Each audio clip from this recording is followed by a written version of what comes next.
एबेकार बड़ खबर जहाँ एबे सामना को आसी आटगड़ वृद्धा महिला चढ़ीगला 14 चकिया ट्रक। घटनास्थल में वृद्ध महिला मृत।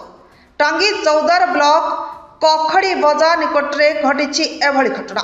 उत्त्यक्त लोक द्वारा गाड़ी भंगारुजा ट्रक चक तले चापी हो रही वृद्धा महिला। घटनास्थल में चौदार पुलिस।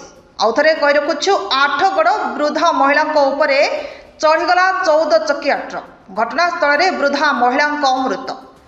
टांगी चौदार ब्लॉक कखड़ी बजार निकट में घटी एभली घटना।